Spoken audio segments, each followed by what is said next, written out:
নমস্কার নমস্কার নমস্কার নমস্কার নমস্কার নমস্কার নমস্কার নমস্কার আপনাদের সবাইকে সবাইকে সবাইকে সবাইকে নমস্কার জানাচ্ছে আপনাদের সৌমিত্র বসু। সবাইকে অজস্র শুভ কামনা জানাচ্ছে, সবাইকে স্বাগত জানাচ্ছে আজকের এই শরণাগত অনুষ্ঠানে এবং সবাইকে শুভ সকাল জানাচ্ছে। শুভ হোক, শুভ হোক, সকলের শুভ হোক। আজকে একটা বিশেষ দিন। এই দিনটার কথা আমরা হয়তো খুব মনে রাখি না, আমাদের ছুটির দিন নয়, আমাদের ঘরে ঘরে যে এই বিশেষ পুজো হয় এমনটা নয়, কিন্তু খুব গুরুত্বপূর্ণ একজন পৌরাণিক দেব, তার পুজো আজকে। কার্তিক পুজো। আজ দেব কার্তিক বা কার্তিকেয়, ঠিক করে বললে কার্তিকেয়, তার পূজা। বেণীমাধব শীলের পঞ্জিকা অনুযায়ী আজকের দিনটার কথা এবার বলি। আজ 30শে কার্তিক, 1431, ইংরেজির 16ই নভেম্বর 2024, শনিবার। প্রতিপদ। সূর্যোদয়ের সময় ভোর 5:55, সূর্যাস্তের সময় বিকেল 4:50। এই যে শীত পড়ে গেছে, পড়ছে, সূর্যদেব দেরি করে উঠছেন এবং তাড়াতাড়ি অস্ত যাচ্ছেন, এই সময় থেকেই আপনারা বুঝতে পারবেন। তো আজকে নক্ষত্র কৃত্তিকা, জন্মে বৃষ রাশি, বৈশ্যবর্ণ, মতান্তরে শূদ্রবর্ণ, রাক্ষসগণ, রাত্রি 9:14 গতে নরগণ। আমাদের হোয়াটসঅ্যাপে চিঠি পাঠাবার নাম্বার 9831922927। চিঠির গোড়ায় অতি অবশ্যই SG লিখতে হবে। এবারে আজকের অনুষ্ঠান সম্পর্কে বলি। আজকে প্রথমে তো পুরাণ চিরন্তন। পুরাণ চিরন্তনে আজকে দেব কার্তিকেয়র কথাই বলতে হবে। আজ তার পূজা। তো দেব কার্তিকেয় সম্পর্কে পুরোটা বলা যাবে না, পুরাণ চিরন্তনের যে পরিসর তাতে পুরোটা বলা যাবে না, কিন্তু খানিকটা অংশ কার্তিকেয়র জন্ম নিয়ে খানিকটা কথা, সেই সমস্তগুলো আপনাদের বলবো। তারপরে চলে যাব স্বামী বিবেকানন্দের রচনা থেকে পাঠ এই পর্বে। সেখানে মানুষের যথার্থ স্বরূপ, এই দীর্ঘ প্রবন্ধটি পড়ে শোনাচ্ছিলাম আপনাদের, তার আরো খানিকটা অংশ পড়ে শোনাবো। তারপর কথামৃত থেকে পড়ে শোনাবো। পড়ব স্বামী লোকেশ্বরানন্দের রচনা থেকে আপনাদের চিঠিপত্র, এবং আজকে শনিবার, আজকে মহাপুরুষের কথা, নানকজি, তার জীবন কথা বলবো আপনাদের 92.7 বিগ FM এ শরণাগত অনুষ্ঠানে। তাহলে এখন একটু গান শুনি, গানের পর পুরাণ চিরন্তন, দেব কার্তিকেয়র কথা, আজকে যার পূজা। আমি আছি আপনাদের সঙ্গে, আপনাদের সৌমিত্র বসু। 2.7 বিগ FM এ শরণাগত অনুষ্ঠানে পুরাণ চিরন্তন। তিনি মহাদেব এবং পার্বতীর পুত্র, সেটা আমরা জানি, কিন্তু তার জন্মের ইতিহাসটা একটু বলি। এই দেবতাদের সঙ্গে যুদ্ধে দানবেরা বারবার জিতে যাচ্ছে।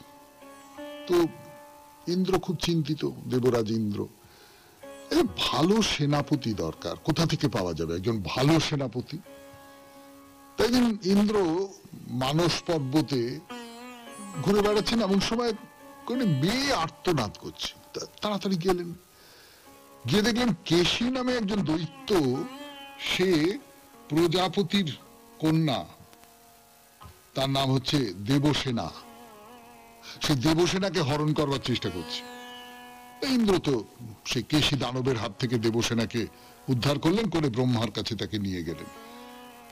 ব্রহ্মা তাকে দেখে বললেন যে, শোনো, আমি একে দেখে বুঝতে পারছি এক মহাবিক্রমশালী পুরুষ এই কন্যার পতি হবেন, আর তিনিই হবেন দেবসেনাপতি। তাহলে দেবসেনাপতির হদিশ পাওয়া গেল একরকম করে। এবারে আপনাদের একটা অন্য গল্প বলি, সেই গল্পটা এর সঙ্গে জুড়ে যাবে পরে। সেটা হচ্ছে দক্ষর মেয়ে স্বাহা।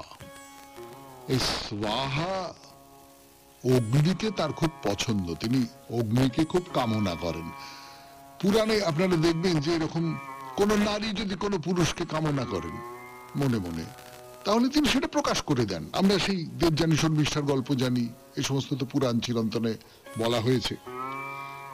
তো অগ্নিকে তিনি খুব কামনা করেন। একদিন এই অগ্নি সপ্তর্ষি আছেন, 7 জন ঋষি আকাশে আছেন, আপনারা জানেন সপ্তর্ষি মণ্ডল।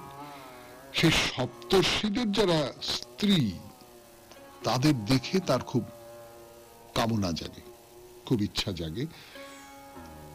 তো স্বাহা তো অগ্নিকে পছন্দ করতেন, তিনি মহর্ষি অঙ্গিরার স্ত্রী শিবার রূপ ধরে অগ্নির কাছে এলেন এবং অগ্নির সঙ্গে মিলিত হলেন। অগ্নির শুক্র তার কাছে এলো, তিনি গরুর পক্ষিণী হয়ে একটা কাঞ্চন কুণ্ডে সেইটাকে ফেলে দিলেন। তো তাতে তার তৃপ্তি হলো না স্বাহার। এবারে অগ্নি তো সপ্তর্ষিদের স্ত্রীদের কামনা করেন, তিনি সপ্তর্ষিদের স্ত্রীদের প্রত্যেকের ছদ্মবেশ নিয়ে আবার অগ্নির সঙ্গে মিলিত হচ্ছেন। শুধু বশিষ্ঠের যিনি স্ত্রী অরুন্ধতী, তিনি খুবই তার যে গভীর তপস্যা, তার প্রভাবে অরুন্ধতির মতো হতে পারেননি। 6 জন হয়ে, সপ্তর্ষিদের মধ্যে 6 জন হয়ে 6 জনের রূপ ধারণ করে স্বাহা অগ্নির সঙ্গে মিলিত হন এবং এইভাবে এই 6 বার তিনি অগ্নির যে শুক্র, সেই শুক্র কাঞ্চন কুণ্ডে নিক্ষেপ করেন। এই যে সম্মিলিত শুক্র, তার থেকে এক সন্তানের জন্ম হয়, স্কন্দ। স্কন্দ বা কার্তিকেয়। এই কার্তিকেয় 6টা মাথা, ওই 6টি শুক্র একসঙ্গে যুক্ত হয়েছে বলে হয়তো 6টা মাথা, কিন্তু গ্রীবা একটি উদর। কার্তিকেয়র জন্ম হলো।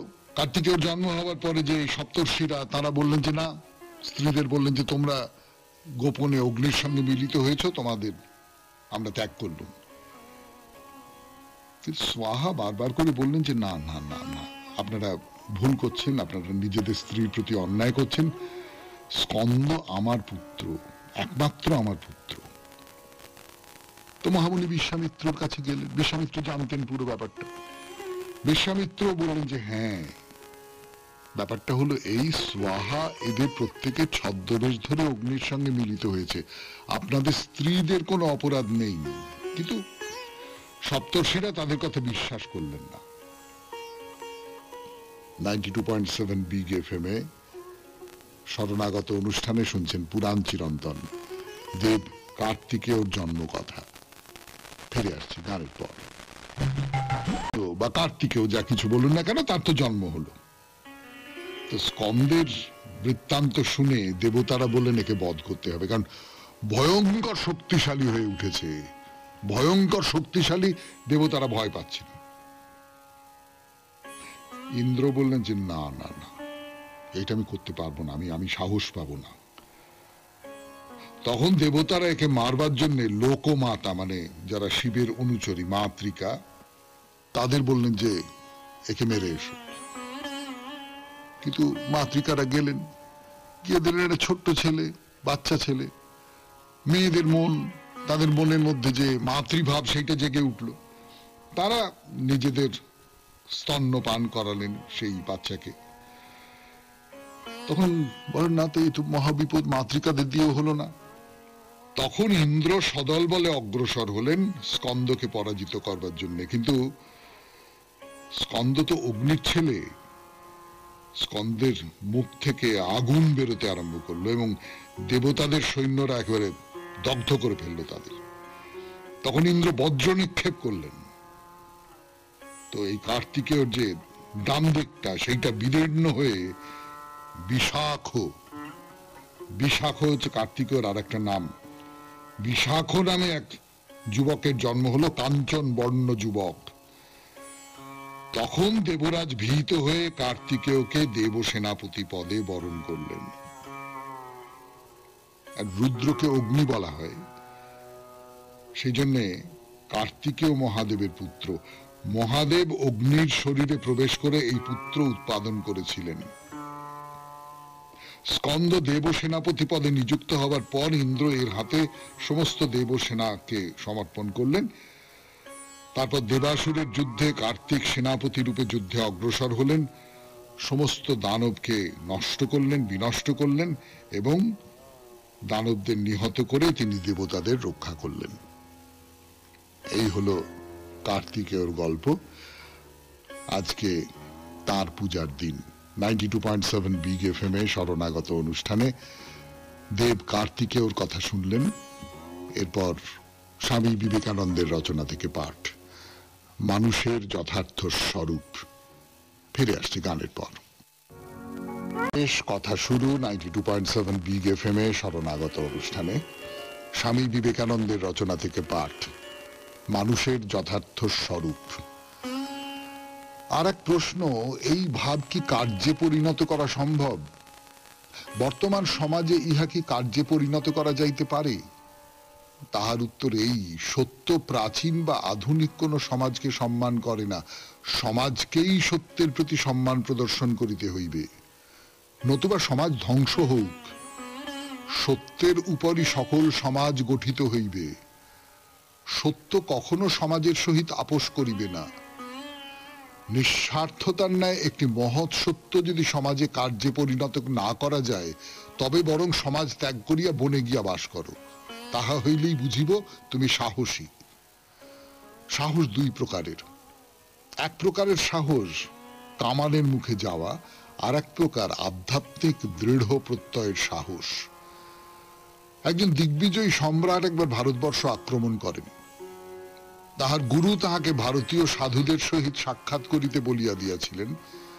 অনেক অনুসন্ধানের পর তিনি দেখিলেন এক বৃদ্ধ সাধু এক প্রস্তর খণ্ডের উপর উপবিষ্ট। সম্রাট তাহার সহিত কিছুক্ষণ কথাবার্তা বলিয়া বড়ই সন্তুষ্ট হইলেন। সুতরাং তিনি ওই সাধুকে সঙ্গে করিয়া নিজ দেশে লইয়া যাইতে চাহিলেন। সাধু তাহাতে অস্বীকৃত হইলেন, বলিলেন, আমি এই বনে বেশ আনন্দে আছি। সম্রাট বলিলেন, আমি সমুদয় পৃথিবীর সম্রাট, আমি আপনাকে ধন, ঐশ্বর্য, পদমর্যাদা প্রদান করিব। সাধু বলিলেন, ঐশ্বর্য, পদমর্যাদা প্রভৃতি কিছুতেই আমার আকাঙ্ক্ষা নাই। তখন সম্রাট বলিলেন, আপনি যদি আমার সহিত না যান তবে আমি আপনাকে মারিয়া ফেলিব।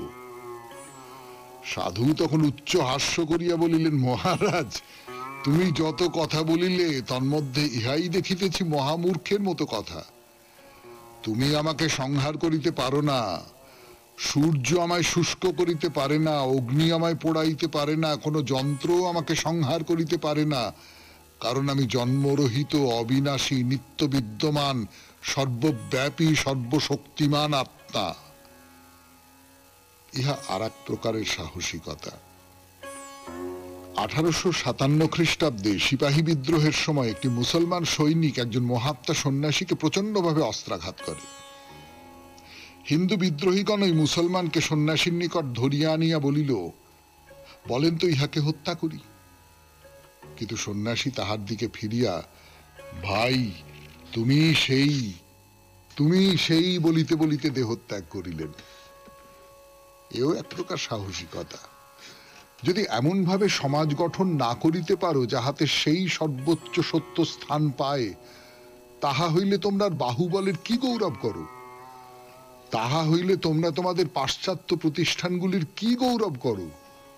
তোমাদের মহত্ব, শ্রেষ্ঠত্ব সম্বন্ধে কি গৌরব করো, যদি তোমরা কেবল দিবারাত্র বলিতে থাকো ইহা কার্যে পরিণত করা অসম্ভব?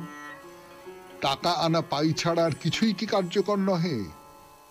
যদি তাই হয় তবে তোমাদের সমাজের এত গর্ব করো কেন? সেই সমাজই সর্বশ্রেষ্ঠ যেখানে সর্বোচ্চ সত্য কার্যে পরিণত করা যাইতে পারে, ইহাই আমার মত।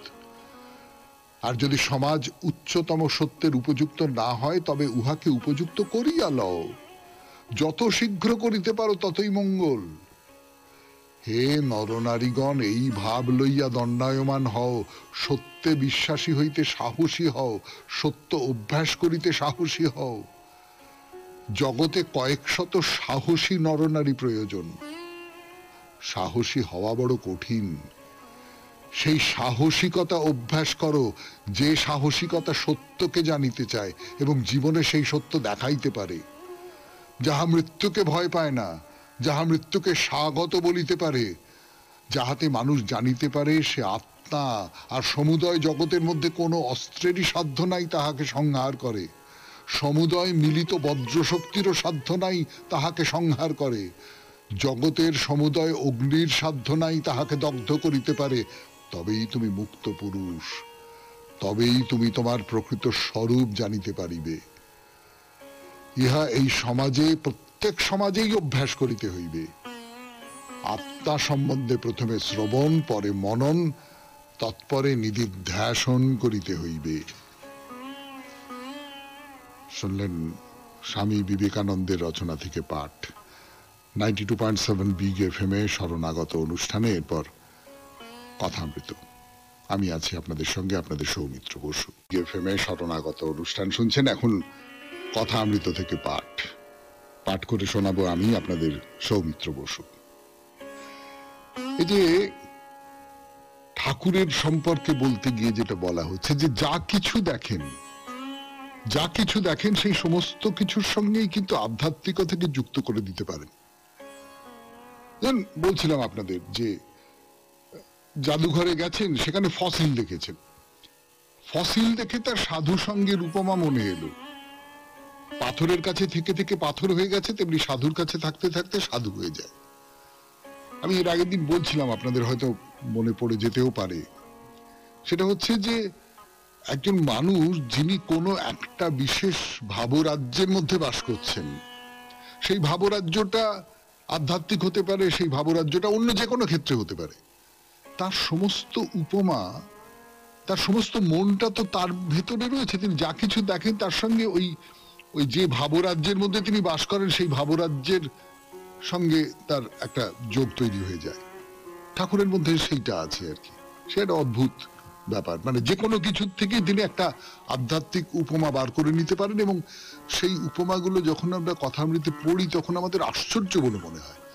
মানে কি করে ভাবলেন এরকমটা? একেবারে আটপৌরে জীবনের কথা, একেবারে আটপৌরে চারপাশের যে জগৎ সেইটাকে দেখার কথা, সেইটাকে তিনি ওই রকম করে ঈশ্বরের সঙ্গে, পরমার্থের সঙ্গে যুক্ত করে দিচ্ছেন কি করে? এরকমটা আমার মনে হয় না আমাদের। তো যাই হোক, অবতার নিয়ে কথা হচ্ছে। কেউ বলেছেন, ঈশান বাবু বলেছেন যে অবতার অবতার অবতার করছিলেন। তো ডাক্তার মহেন্দ্র সরকার বলছেন অবতার আবার কি, মানুষকে ঈশ্বর বলাই আবার কি কথা? তা মনি বলছেন যে আচ্ছা, ওদের যা যা বিশ্বাস তাতে হস্তক্ষেপ করে কি হবে, ইন্টারফেয়ার করে কি হবে, ওরা ওদের বিশ্বাস নিয়ে থাকুক। এইটাও ঠাকুরের একটা মত, কিন্তু যে বিশ্বাসটা কারোর ক্ষতি করছে না সেই বিশ্বাস নিয়ে একজন আছেন, তো থাকুন না, কি অসুবিধাটা কি আছে? এটা তো আধুনিক যে কোনো মানুষেরই মত তাই হওয়া উচিত যে অমুক, আমি ধরা যাক ঈশ্বরে বিশ্বাস করি না, অমুক করেন করেন তো বেশ করেন, আমার সঙ্গে তো বা কারুর সঙ্গে, পৃথিবীর কারুর সঙ্গে তো কোনো সংঘাত হচ্ছে না এর ফলে। তো ঠাকুরের আর একটা কথা, সেইটা খুব দারুণ কথা আর কি, যে অবতারে বিশ্বাস করব না কেন? অবতারে বিশ্বাস করব না ডাক্তারবাবু যে করছেন না, তার কারণটা হচ্ছে এই যে ইংরেজি বইপত্র, সায়েন্সের বই, সেখানে অবতারবাদের কথা নেই। সেখানে বলা হচ্ছে যে অবতার বলে কিছু হতে পারে না, অর্থাৎ বইয়ে লেখা রয়েছে, বইয়ে লেখা রয়েছে অবতার হয় না, অবতার হতে পারে না, অবতার অবাস্তব। সেই জন্য আমি অবতারে বিশ্বাস করছি না। তো ঠাকুর এই নিয়ে একটা মজার কথা বলেছিলেন একজন দেখে গেল একটা বাড়ি পড়ে গেছে, কিন্তু খবরের কাগজে ওটা লেখা নেই, অতএব বিশ্বাস করা যাবে না। আমাদের বিশ্বাসটা কিন্তু এইভাবেই তৈরি হয়। আমি বলি আপনাদের, এই যে খবরের কাগজে বা টেলিভিশনে যা সব দেখানো হয়, তার মধ্যে অনেক কারচুপি থাকে, কিন্তু থাকতে পারে, কিন্তু আমরা ওই যেহেতু ওটা একটা অনেক মানুষ পড়ছে দেখছে, এবং ওটা একটা প্রাতিষ্ঠানিক জায়গা থেকে ওই কথাগুলো আসছে, যেমন বইয়ের কথা প্রাতিষ্ঠানিক একটা জায়গা থেকে আসছে, আমরা কিন্তু ওগুলো বিশ্বাস করে ফেলি, তাই না? অর্থাৎ আমি নিজের চোখে যেটা দেখছি সেইটা আমি বিশ্বাস করছি না, আমি যেটা খবরের কাগজে পড়ছি বা টেলিভিশনে দেখছি সেইটা আমি বিশ্বাস করছি। এরকম করেই মিডিয়া যাকে বলে, সে আমাদের মনকে নিয়ন্ত্রণ করে। যাই হোক, 92.7 বিগ এফএম এ আপনারা কথামৃত শুনছেন। কথামৃত সূত্র ধরে নানান রকম কথাবার্তা উঠে পড়ছে, সেই সব কথাও বলছি আপনাদের। ঠাকুরের একটা ভাবাবস্থা হয়েছে, সেই ভাবাবস্থার কথা বলবার জন্য ফিরে আসছি গানের পর। ভাবাবস্থার কথা বলবো বলছিলাম। ভাবাবস্থায় তিনি কি দেখছেন 92.7 বিগ এফএম এ শরণাগত অনুষ্ঠানে। বালকের মতন অবস্থা হয়েছে তার। বালিশ কোলে করে যেন বাৎসল্য রসে আপ্লুত হয়ে ছেলেকে দুধ খাওয়াচ্ছেন, এরকম একটা ভাব। ভাবাবিষ্ট বালকের মতো হাসছেন আর একরকম করে কাপড় পরছেন। মণি বা অন্য যারা আছেন তারা অবাক হয়ে দেখছেন। তো খানিকক্ষণ বাদে এটা আবার শান্ত হলো। তো ঠাকুর মণিকে বলছেন যে এতক্ষণ ভাবাবস্থায় কি দেখছিলাম জানো? 3-4 ক্রোশ ব্যাপী শিওড়ে যাবার রাস্তার মাঠ, সেই মাঠে আমি একা।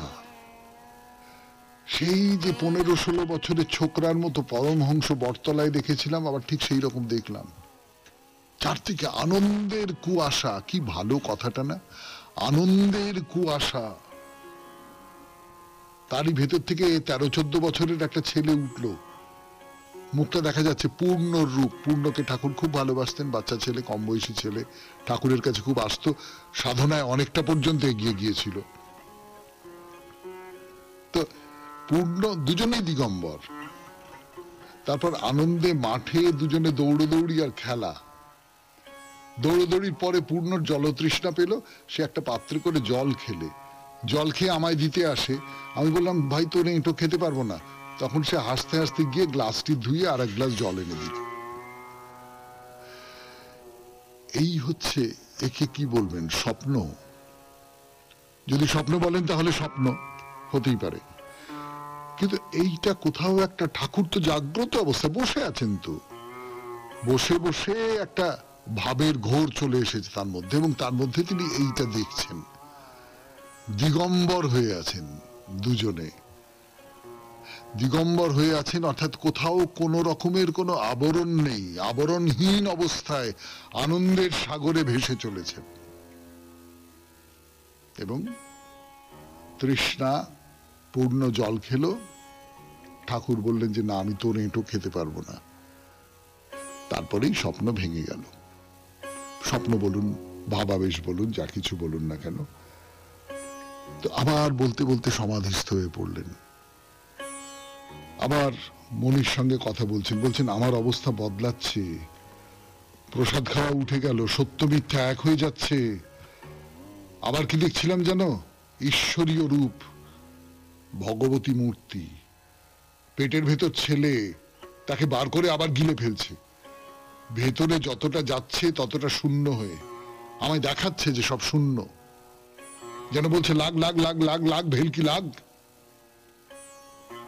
মনি ঠাকুরের কথা ভাবছেন, বাজিকরই সত্য আর সব মিথ্যা। শুনলেন কথামৃত থেকে পাঠ 92.7 বিগ এফএম এ শরণাগত অনুষ্ঠানে। এরপর স্বামী লোকেশ্বরানন্দের রচনা থেকে পাঠ। ফিরে আসছি গানের পর। যোগ 92.7 বিগ এফএম এ শরণাগত অনুষ্ঠানে স্বামী লোকেশ্বরানন্দজির রচনা যোগ, এই প্রবন্ধটি পড়ে শোনাই আপনাদের। আজকাল সারা পৃথিবীতে যোগ নিয়ে যে কৌতূহল ও উৎসাহ জেগেছে তা ভালো, কিন্তু এর আবার বিপদও আছে। ভারতের নানা প্রান্তে এবং বিদেশেও যোগ শিক্ষার অনেক কেন্দ্র গড়ে উঠেছে, কিন্তু যারা শেখাচ্ছেন তাদের যোগ্যতা নিয়ে যথেষ্ট সন্দেহ আছে। যোগ যদি কেবল শারীরিক ব্যায়াম হতো তাহলে বলবার কিছু ছিল না, কিন্তু যোগ তো তা নয়। যোগ একটি পূর্ণাঙ্গ বিজ্ঞান, যার মূল উদ্দেশ্য আমাদের অধ্যাত্ম জীবনকে উন্নত করা। এই মুহূর্তে যোগের জনপ্রিয়তা তার দৈহিক উপকারিতাকে কেন্দ্র করেই বেড়ে চলেছে। দেহের ওপর যে যোগের প্রভাব আছে তা পরীক্ষিত সত্য। এর দ্বারা শরীর ছিমছাম থাকে, হজম শক্তি বাড়ে, সর্দি কাশির মতো সাধারণ অসুখ বিসুখ দূরে থাকে, যৌবন ও সৌন্দর্য দীর্ঘকাল অটুট থাকে ইত্যাদি। এও দাবি করা হয় যোগ নানা ধরনের জটিল ব্যাধিও সারাতে পারে, কিন্তু এই দাবি কতদূর সত্য তা এখনো পরীক্ষিত হয়নি। মানুষের যত উদ্বেগ শরীর নিয়ে, তাই যোগের জনপ্রিয়তা যে ক্রমাগত বেড়ে চলেছে তাতে অবাক হবার কিছু নেই। মানুষ দলে দলে যোগ ও প্রশিক্ষণ কেন্দ্রগুলিতে ভিড় করছেন এই আশায় যে এর দ্বারা তারা বয়স ধরে রাখতে পারবেন এবং সৌন্দর্যকেও অম্লান রাখতে পারবেন। যোগের যে মহত্তর একটা ভূমিকাও আছে সে কথা তারা ভুলে গিয়েছেন। যোগের শারীরিক উপকারিতা নিয়ে বর্তমানে এত হইচই হচ্ছে যে অনেকেই ভাবতে শুরু করেছেন যোগ এক ধরনের ব্যায়াম ছাড়া কিছুই নয়। ভুঁইফোড় প্রশিক্ষকরাও এতে লাভবান হচ্ছেন, কারণ তারা যোগের অন্যান্য দিকগুলির সম্বন্ধে খুব অল্পই জানেন অথবা আদৌ কিছুই জানেন না। যোগ শব্দের অর্থ ঈশ্বরের সঙ্গে যুক্ত হওয়া, মনের ভিতরে যে শক্তি লুকিয়ে আছে তার সঙ্গে মিলিত হওয়া। হিন্দু শাস্ত্র তাই বলে সকল শক্তির উৎসের সঙ্গে এ যেন এক নিবিড় সংযোগ। হিন্দুদের বিশ্বাস মনের মধ্যে অনন্ত শক্তি লুকিয়ে আছে, সেই শক্তিকে আমরা কাজে লাগাই না। যতক্ষণ আমরা সেই শক্তির সঙ্গে যোগাযোগ স্থাপন করতে না পারছি ততক্ষণ ওই শক্তি অব্যবহৃতই থেকে যাবে। কেবল যোগ ও বিজ্ঞানের সাহায্যেই ওই শক্তিগুলিকে জাগানো এবং ইচ্ছামতো কাজে লাগানো সম্ভব। যোগ তাই প্রধানত মনের বিজ্ঞান। এই বিজ্ঞানের শরীরেরও একটা ভূমিকা আছে, কিন্তু তা আনুষঙ্গিক। যিনি যোগী তিনি শরীরের যথাসাধ্য যত্ন করেন, কিন্তু মনের ওপরে দেহকে স্থান দেন না। তাকে দেহ সুস্থ রাখতে হবে, কিন্তু তারও বেশি প্রয়োজন মানসিক সতর্কতা। সাধারণের চেয়ে যোগীর চিন্তা শক্তি এবং অনুভব শক্তি অনেক গভীর। তার অনুভূতি ও মনোভাব মানুষ ধরতে পারে না। সাধারণ মানুষের ওই রকম অনুভূতি হলে অভিভূত হয়ে পড়বে, কিন্তু যোগী তার আবেগ ও অনুভূতিগুলি পূর্ণ নিয়ন্ত্রণে রাখতে পারেনি। যিনি কখনো যোগ অভ্যাস করেননি তিনি যোগীর সূক্ষ্ম ও উচ্চ চিন্তার মর্ম বুঝবেন না। সামগ্রিকভাবে যোগীর জীবন অতি গভীর ও বৈচিত্র্যপূর্ণ। তীব্র সংবেদনশীলতার দরুন তিনি সাধারণের চেয়েও জীবনকে আরো নিবিড়ভাবে উপভোগ করেন। যে সত্যগুলি সাধারণ মানুষের ধরাছোঁয়ার বাইরে, তার কাছে তা দিবালোকের মতো স্পষ্ট। তার শরীর হয়তো জীর্ণ, কিন্তু মানসিক শক্তি এত প্রখর যে তার সান্নিধ্যে এলে যে কেউ প্রভাবিত হবেন। বলা হয় আপনি শারীরিক ও মানসিক শক্তি সম্পন্ন না হলে ভগবান লাভ করতে পারবেন না, অথবা অধ্যাত্ম জীবনে উন্নতি করতে পারবেন না। এখানেই যোগের প্রসঙ্গ এসে পড়ে। যোগ অভ্যাস করে আপনি শরীরকে শক্তপোক্ত ও মনকে তীক্ষ্ণ এবং সংবেদনশীল করে তুলতে পারেন। কিন্তু আপনি যদি বলেন যোগের দ্বারা আপনি দেহটিকেই শুধু পুষ্ট করতে চান, মনের কি হলো না হলো তা নিয়ে আপনার মাথা ব্যথা নেই, তাহলে বলতে হবে যোগের সম্পূর্ণ সুফল আপনি গ্রহণ করলেন না। যোগের শ্রেষ্ঠ দিকটিকেই যে আপনি অবহেলা করলেন শুধু তাই নয়, আপনি তার অপব্যবহারও করলেন। শুনলেন স্বামী লোকেশ্বরানন্দের রচনা থেকে পাঠ। যোগ 92.7 বিগ এফএম-এ শরণাগত অনুষ্ঠানে এবার গান, গানের পরে আপনাদের চিঠিপত্র। 92.7 বিগ এফএম-এ শরণাগত অনুষ্ঠানে আজকে তো শনিবার, আজকে মহাপুরুষের কথা বলবো আপনাদের। তো সেই মহাপুরুষের কথা প্রসঙ্গেই স্বপ্না ভট্টাচার্য একটি চিঠি লিখেছেন। সত্যি সত্যি একটা খুব জরুরি কথা জানিয়ে দিয়েছেন, সেই কথাটা মেনে চলবো। আজকে যখন মহাপুরুষের কথা পড়বো তখন সেই চিঠিটা পড়ি, যে কথা জানিয়ে দিয়েছেন সেই কথাটা একটু পড়ে শোনাই। আজ মহাপুরুষ অনুষ্ঠানে গুরু নানক দেবজির সুন্দর গল্প বললেন, তবে সম্বোধন সঠিক হলো না, শ্রুতিকটু লাগলো। গুরু নানক দেবজি সময়ের অবতার ছিলেন ঠাকুর শ্রী রামকৃষ্ণ দেবের মতো। শ্রী রামকৃষ্ণ দেবের নাম উচ্চারণ করবার সময় আমরা জানি বলে ঠাকুর সম্বোধন করি, সে কারণে এখানেও সম্বোধন করতে হবে বলার সময় গুরু নানক দেবজি। শিখ সম্প্রদায়ের মানুষ সেভাবেই করে থাকেন। শুধু নানক বললে সঠিক সম্বোধন হবে না, ক্ষমা সুন্দর দৃষ্টিতে সংশোধন করে নেবেন পরবর্তীতে। নমস্কার, স্বপ্না ভট্টাচার্য, রামরাজাতলা, হাওড়া। আমি খুব চেষ্টা করব স্বপ্না দেবী, মানে মুখ ফসকে এক আধবার যদি বেরিয়ে পড়েও আমি সেটা মার্জনা করে দেবেন, কিন্তু গুরু নানক দেবজি এই বলেই আমি সম্বোধন করব। এটা আমি জানতাম না, এই এই সম্বোধনটা যে করা উচিত সেইটা আমি এরকম করে জানতাম না। আপনি জানিয়ে দিলেন, তার জন্য আপনাকে অনেক অনেক অনেক ধন্যবাদ। 92.7 বিগ এফএম এ শরণাগত অনুষ্ঠানে এইবার তাহলে মহাপুরুষের কথা, গুরু নানক দেবজির কথা। গানের পর ফিরে আসছি আমি, আপনাদের সৌমিত্র বসু। 92.7 বিগ এফএম এ শরণাগত অনুষ্ঠানে শুনছেন গুরু নানক দেবজির কথা, বলছি আমি আপনাদের সৌমিত্র বসু। তো এই যে গুরু নানক দেবজি, তিনি নানান রকমের অলৌকিক ঘটনার কথা বলা হচ্ছে, তাকে নিয়ে নানান অলৌকিক সব ঘটনার কথা বলা হচ্ছে। এখন এই যে অলৌকিক ঘটনাগুলো, এগুলো সত্যি সত্যি ঘটেছিল কিনা আমরা জানি না, কিন্তু একজন মানুষের জীবন কথা এই যে বলতে বসেছি আপনাদের। আমি তো পণ্ডিত নই, আমি তো ইতিহাসবিদ নই, আমি তো এমন লোক নই যে কেবলমাত্র তথ্যনিষ্ঠভাবে যে ঘটনাগুলো বাস্তব পৃথিবীতে ঘটেছিল সেই সমস্ত কথাগুলোই বলে যাব, এমনটা আমি নই। আমি সবটা মিলিয়ে গুরু নানক দেবজি বা যাদের কথা বলছি মহাপুরুষের কথায়, তাদের সম্পর্কে কি কি কথা প্রচলিত আছে সেই সবটা নিয়ে আমার এই অনুষ্ঠান সাজাবার চেষ্টা করি। তো সেখানে বলেছিলাম যে গুরু নানক দেবজি এবং তার সঙ্গী যিনি আছেন মারদানা, তাদের বাবরের সেনাপতি তার সৈন্যবাহিনী দিয়ে ধরে এনেছেন, কিন্তু আপন মনে তিনি রয়েছেন কারাগারে, তাকে জাঁতা পিষতে দেওয়া হয়েছে, সে জাঁতা আপন মনে ঘুরে যাচ্ছে। গুরু নানক দেবজিকে কোনো শাস্তি দেওয়াই যাচ্ছে না, এরকম সব গল্প বলেছিলাম আপনাদের, এরকম সব কাহিনী, সত্য হোক মিথ্যা হোক কিংবদন্তি, এসব কাহিনী বলেছিলাম। আর একটা এরকম কাহিনী বলি।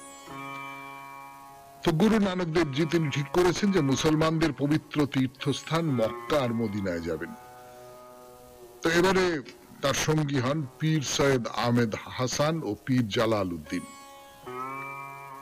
গুরু নানক দেবজি, তার পোশাক মুসলমান দরবেশের পোশাক, তবে তিনি ঘুমিয়ে আছেন, পাটা ছিল মক্কার দিকে। এই সময় কয়েকজন মৌলবী সেই পথ ধরে যাচ্ছে, তারা তার ঘুম ভাঙিয়ে দিয়ে বলে, কি এটা কিরকম, তুমি কি করছো, এটা তুমি এরকম মুসলমানের পোশাক পরে আছো, দরবেশের পোশাক পরে আছো, তুমি মক্কার দিকে পাক করে ঘুমিয়ে আছো কেন? জানো না মক্কাতে স্বয়ং আল্লাহ থাকেন? তা গুরু নানক দেবজি বললেন যে বেশ, আমি খুব অন্যায় করেছি, তাহলে আমার একটা উপকার করে দেবে, যেদিকে মক্কা নেই সেই দিকে তাহলে আমার পা দুটো ঘুরিয়ে দিতে পারো? তো মৌলবীরা খুব রেগে গেল, মানে যেদিকে মক্কা আছে সেদিকে পা করে ঘুমাচ্ছ, সেইটা নিয়ে তোমাকে বলতে এলাম, তুমি এর উল্টো একটা কথা বলছো, তাহলে যেদিকে মক্কা নেই সেদিকে পা ঘুরিয়ে দাও। এই ঘুরিয়ে দিলাম, নাও যাও। ঘুরিয়ে দিল, ঘুরিয়ে দিয়ে হঠাৎ দেখে আরে মক্কা তো ওই দিকে, না না তাহলে কিছু ভুল হয়েছে, ভুল হয়েছে বলে আবার গুরু নানক দেবজির পাটা অন্যদিকে ঘুরিয়ে দিল।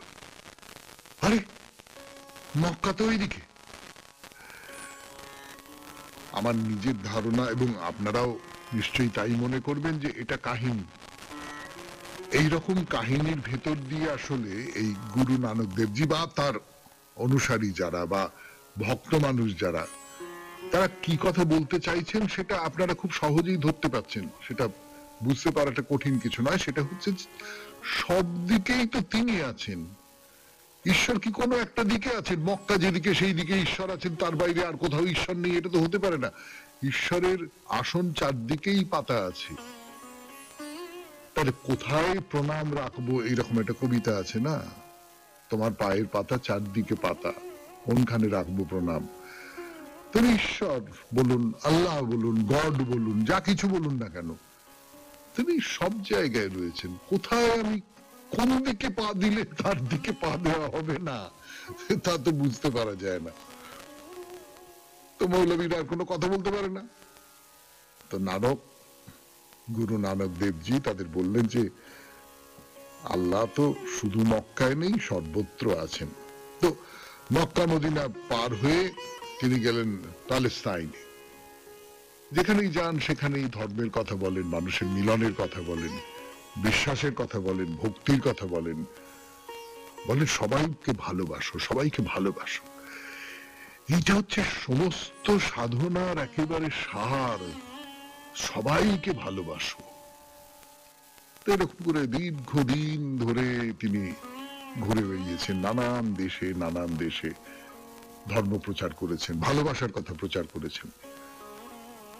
তো অনেকদিন পর একদিন মনে হলো যে কত কত যুগ হয়ে গেল, নিজের যে দেশ সেই স্বদেশ ভূমি ত্যাগ করে চলে এসেছি, এবার ফিরি। তো পথ চলছেন, পথ চলছেন, পথ চলছেন, পথ চলছেন, ক্লান্ত হয়ে পড়েছেন, তৃষ্ণার্ত হয়ে পড়েছেন। তো একজন শিষ্যকে বললেন যে দেখো তো কাছাকাছি কোথাও জল আছে কিনা। তো শিষ্য গিয়ে দেখে গ্রামের পাশে একটা পুকুর রয়েছে, কিন্তু পুকুরে এক ফোঁটা জল নেই। তো শিষ্য ফিরে এসে গুরু নানকজিকে বলল। তো গুরুজি বললেন যে ওখানে আবার যাও, যাও, জল পাবে। 92.7 বিগ এফএম এ শরণাগত অনুষ্ঠানে শুনছেন মহাপুরুষের কথা, গুরু নানক দেবজির কথা। ফিরে আসছি গানের পর। 2.7 বিগ এফএম এ শরণাগত অনুষ্ঠানে শিষ্যকে তো তিনি বললেন যে যাও, গিয়ে আবার পুকুরটা দেখে এসো। শিষ্য এসে দেখে, ও মা, এক্ষুনি এসে দেখলাম যে পুকুরটা একেবারে শুকনো, ফুটি ফাটা, সেইখানে এখন এবারে জলে টলটল টলটল করছে, অপূর্ব তার স্বাদ, অমৃতের মতো। লোকে এই পুকুরের নাম দিল অমৃত সায়র। অমৃত সায়র কথাটা কি কোনো শহরের নামের কাছাকাছি বলে মনে হচ্ছে আপনাদের? এই যে আমরা যাকে বলি অমৃতসর, সেই কথাটা হচ্ছে অমৃতসর। অমৃতসর কথাটা এসেছে অমৃত সায়র থেকে। এই যে পুকুরটি 1574 খ্রিস্টাব্দে শিখেদের চতুর্থ গুরু রামদাস সেখানে একটি মন্দির তৈরি করেন। 1762 খ্রিস্টাব্দে আফগানরা ওই মন্দির ধ্বংস করে। 1802 খ্রিস্টাব্দে মহারাজ রঞ্জিত সিং পুকুর সংস্কার করে সেখানে স্বর্ণ মন্দির স্থাপন করেন। আর স্বর্ণ মন্দির সম্পর্কে আপনাদের আর কি বলবো, সে তো আপনারা সকলেই জানেন, সে তো শিখেদের একটি পবিত্র তীর্থক্ষেত্র। তো এই হলো স্বর্ণ মন্দিরের সেই যে পুকুর, সরোবর, এ হলো সেই সরোবর, শুকনো সেই সরোবর যেখানে গুরু নানক দেবজি তার কৃপায় জল একেবারে টইটুম্বুর হয়ে গিয়েছিল। 20 বছর হয়ে গেল। 20 বছর ধরে তিনি নানান দেশ পরিভ্রমণ করে নিজের গড়া যে কর্তারপুর গ্রাম সেখানে ফিরে এলেন। শেষ জীবনে তিনি এখান থেকেই ধর্ম প্রচার করেন। তার যারা শিষ্য ছিলেন তাদের মধ্যে সব ধর্মের মানুষই ছিলেন। তিনি তাদের ধর্মের উপদেশ তো দিতেন, সেই সঙ্গে সঙ্গে তারা প্রতিদিন কেমন করে বাঁচবে, কেমন করে থাকবে, তাদের জীবনযাপনটা কেমন হবে, এই জীবনযাপনের কথাটা আপনাদের বলি একটু। এই জীবনযাপনটা যদি আমরা করতে পারি তাহলে সত্যি সত্যি আমাদের নিজেদের খুব ভালো হবে বলে আমার মনে হয়। বলতেন সূর্যোদয়ের আগে ঘুম থেকে উঠবে। আপনারা যারা শরণাগত শোনেন তারা তো সত্যি সত্যি সূর্যোদয়ের আগেই ঘুম থেকে ওঠেন, স্নান সেরে নেবে, প্রার্থনা করবে, ভজন গাইবে, সারাদিন তোমাদের সংসার ভরণ পোষণের জন্য কাজ করবে, রাতে শুতে যাবার আগে ঈশ্বরের কাছে প্রার্থনা করবে। এই কোনো গোড়ামি নেই, কোনো আড়ম্বর নেই, একেবারে সহজ সরল একটা জীবনযাপন। সেই জন্য হাজার হাজার মানুষ তার ধর্মমতকে গ্রহণ করেছিল। আজকের মতো শেষ করলাম মহাপুরুষের কথা। আবার আগামী শনিবার গুরু নানক দেবজির কথা বলবো। আজকের মতো শেষ হলো শরণাগত।